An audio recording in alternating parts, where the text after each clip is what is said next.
Okay, Bob, we're going to have several videos, but I'll start off with this first one.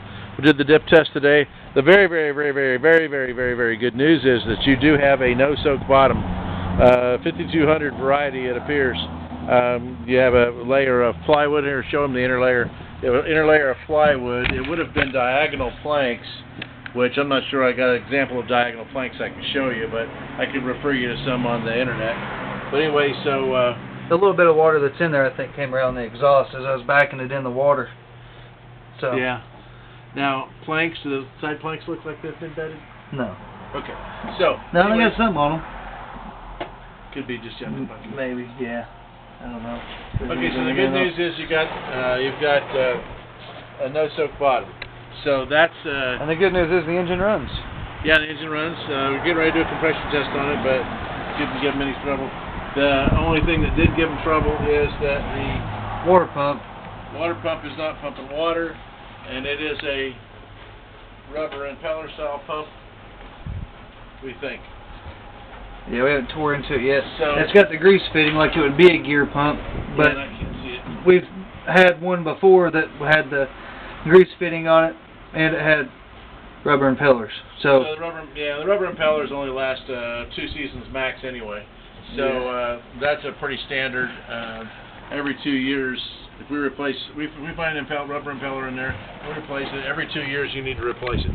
So, but that bottom on this boat, if we were putting a bottom on this boat, it's $1,200 a foot. So times, I forgot what the length is, 17, 18 foot, $1,200 a foot. You know, that's a $20,000 package that you've got already in this boat.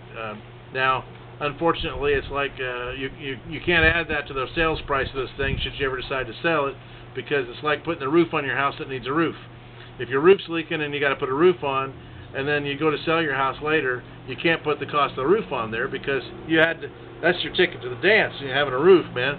You know, you only get about half of that back, but it does have a higher value than another boat of the same model. It doesn't have 5200 bottom, so that's good news. So the bottom is no issue. Matter of fact, my son said the hull is dry. Taylor, he'll tell you it's dry. Yeah. Except for whatever water came in around the exhaust when I was backing in, but other than that, it's... Yeah, and we can put a little talk around that. That's not a big deal at all. It's not even worth mentioning, really. I mean, as far as cost goes. Yeah. So let me... I wouldn't even worry about it, really. Let me show you a few more things that we know. I'm going to show the wiring. Oh, go ahead. Yeah. One thing I want to show, too, is the wiring. Wiring's functional? It's functional, but it's just... a mess. Yeah, it's gobbled up. It's a bird's nest all the way around. You know, I got all these connections straight to the battery. You know, like your hot going to your fuse panel, and really, that should be coming off your starter and going to, I don't know, it looks like you got one of each coming from each. So I really don't know what's going on just yet, but it's functional. It's functional, so you may not want to do anything with it, but the drummer doesn't. Yeah, and then under here we've got you may want wires are hanging out, and it's just getting caught. I looked underneath here to make sure that everything was wired in to where if I hit the key switch, or if I hit the start button, and I could shut the engine off with the key switch and not just keep running on me. But it's just a bird's nest. Everything's just kind of hanging in here, and wires are too long, so it's kind of wrapped up, and however they can get it wrapped up, and then zip tied. So we can really clean that up a lot. And there's a lot of spade connectors, and spade connectors, I know by experience, can be a bad thing. And throw a life jacket under there, and a spade connector comes off, and then you... Yeah, spade connector is actually not legal anymore. Yeah, you got to have a ring terminal, which means that it can't slide out from underneath the screw if the screw gets a little bit loose. The spade connector looks like this. It looks like a spade, and so if the screw gets a little bit loose, the spade can slide right off the screw. With a ring terminal, the ring's all the way around the screw. The screw's got to come all the way out for the terminal to come off. So we ought to be correcting those things for you. We ought to figure in some time to correct those things. Go ahead and show them the condition of the side panels, because that was one of the things we talked about, taking the ceiling boards out. Oh, the ceiling boards are in pretty good shape. I mean, you got some pretty good scratches right there. You could doll them up if you wanted to a little bit also, but for the most part, they're in pretty good shape. But yep. So we'll show you that. That's just an option. We can take care of those scratches with the couple maintenance coats of varnish. Show them the boogers on the where the snap hit the arch. Because we didn't notice that the day I picked it up, but I didn't have a cover on it, so I know we didn't do it. Yeah. So anyway, so that's the same kind of gum as we got on the hatch. On top of the hatch. So we'll modify your cover so that the poles, the snaps aren't anywhere near pieces of wood. We'll have a snap maybe in the center here, because you got a tent pole that holds your cover up and makes your cover where it will shed water. So we'll move those and take the snaps out of your cover where they're over the top of wood. Show them bow stop. All right, bow stops next. So actually, a lot of your problems we had difficulty with today, other than the water pump, and that's not a big deal, is with the trailer. You'll notice that how these fenders. Take a look at these fenders. They're nice and even, pretty even around over the tires. By the way, this back tire on the port side, this left side, Taylor said that it didn't make any noise. It was cool all the way down to the lake, but once they got to the lake, this guy wanted to it's making a squeaking noise going into the water, so we're going to check your bearings. But going to the fenders on the other side, your bunk bracket is placed slightly different on the other side of the trailer, and the bunk bracket right here is interfering with the fender, and you can see the fender is just about ready to rub the tires.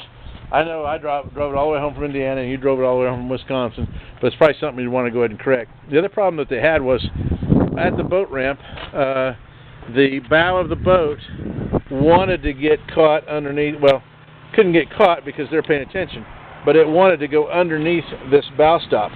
So I would recommend a bow stop, if I got one close by, that I've built. Beans. Where's Bean at? Oh, Bean's over in the... Anyway, I'll show you a picture of a bow stop. We ought to fix your bow stop. That takes about a day. It's about $600, but you're going to tear up the front of your boat if you don't do something about your bow stop. Well, and it kept wanting to get crossways on the rollers too. And so, then, yeah, which would gouge your bottom plane. If you get just a little bit off center, and you got a little bit target here to hit. My targets are about 3 foot wide. You'll see it. But anyway, you got a little bit target here, and if this gets off to one side or the other, you're gonna gouge the bow of your boat here on all of this hardware right here. So you don't want to do that. Moving quite a bit too. Yeah.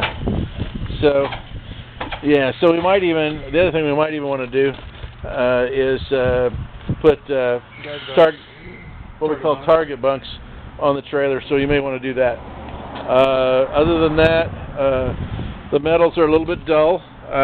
This metal can get shined up real nice with about a day's labor.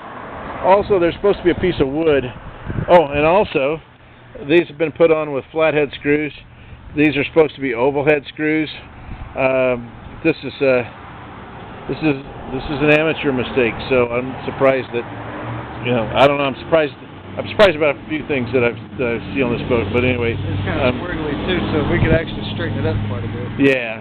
So this is supposed to have a piece of wood underneath it, so that if this did smash up against the dock, the wood helps maintain the shape of the stainless. Also, you can see these little bubbles of varnish that are coming out from underneath the stainless. That stainless is not actually supposed to touch the side of the boat. It's supposed to be just a few thousandths off the side of the boat and suspended by the wood I'm talking about. We'll take your numbers off and your graphics back here, because you're going to be re-registering in Indiana anyway. And this is real gold leaf. That's been laminated on a vinyl that can be cut in a vinyl sign machine. This is Let's Pretend. This is a low quality Let's Pretend gold leaf that can be cut in a vinyl machine. Matter of fact, if you look really close, you'll see some old cuts that were never pulled out. And there is some vinyl now that's available on the market. This stuff runs like $5 a foot. This stuff runs like $30 a foot. Actually, probably close to $40 a foot. So the Let's Pretend stuff looks very, very good. What you've got up here is called engineered turned. It's not even gold leaf. It never would have been done this way back in the day. This would have been done with real gold leaf, which we don't even want to entertain how much that costs. I have to get a guy out of eastern Kentucky. It costs like $500 just to get him over here and get him home, and then he's still got to do the work. So, you know, we don't want to go there. But these graphics would run, you know, $200, $250, something like that, to do something nice. And we'll take a picture of the back of your boat, and then we'll overlay the graphics that aren't even cut yet. We'll overlay them electronically on the back of your boat and let you do a proof. So anyway, and I think you wanted to get rid of the city, but maybe leave the 1953 on here. But at any rate, the other spot, of course, on the engine hatch where there was some wood damage is right here, and that was just snaps beaten up and down while it was being transported. So anyhow, and of course we'll take a picture when we get it inside and can get the laser on this, but I can just about guarantee you that from point A here, where your boot stripe line is, to point B over here is not a straight and level line as we would have identified with a laser. That is probably, well, we'll fix that for you. So we'll probably be bringing up the copper in this area right here, farther up the side of the boat. But I don't guess a laser is going to fit. I don't guess we'd be able to see the laser in this overcast, probably. Even though it's overcast, probably still couldn't see it. The other thing I would suggest for your trailer is loading guides on the back of the trailer. It keeps the back of the boat centered when you're at the boat ramp. So the easier you can load, let's put it this way: the safer you can load, the less money it's going to cost you in the long run. You can either spend your money on repairs, or you can spend your money on the trailer work that we're recommending. The only thing we didn't do was take it out and run it at speed. We didn't get it off the trailer and take it and run it at speed. So there could potentially be a transmission slippage issue, which is a 15-minute adjustment if that was to be the case. His reverse is like super tight. Yeah. The reverse is super tight. Super tight. But it locks in. Locks in, but it's super tight. And he's got like I don't know how much play for neutral, but it locks in the forward. So, but I didn't mess with it. We didn't have a water hooked up to it, else I'd have ran it. Yeah, and the reason we didn't run it, was because we had no cooling water. So we've got to address the water pump issue to start with, and that's usually, well, if it's an impeller, it's a couple $100. If it's a pump, oh my God, it could be $600-700. So yeah, it's kind of an oh my God deal. But anyway. Not in the grand scheme of things, but these water pumps they were never made in huge quantities, and of course they've become obsolete, and so they're very expensive. Even a rebuild pump can be $600-700. So anyway, what do you think about the prop? Huh? What do you think about the prop? Small. That's in good shape. Yep. We'll verify that that's the right prop for this engine. It does appear to be way small, but we'll verify that it's the right prop. That's the other thing we'll do. And little dings, but I don't think you're really going to be able to tell. But we can, yeah. Vibration, really. I don't think you're going to be able to tell it. Nothing major. This gear's bent back just a little bit on the edge. Got a little roll in it. We probably ought to have the prop evaluated, and if it doesn't have to do any work on it, that's a $50 job plus postage. If he's got to do any work on it, that could run between $100 and $150. $150 if we polish it. So we'll verify it's the right one. We're going to pull it off. We'll have it verified that it's balanced. I don't have an eye for it, but as I look at it, I'm thinking that we may have some bending going on. But again, I don't have an eye for it. Other people can look at these props and say, you got this problem or that problem. I just don't have an eye for it. We'll just send it off to the pros for evaluation. All right, that is it, sir. So I think we're in good shape with the original plan, and we just got this one little bobble here that we got to take care of on the water pump. Thank you.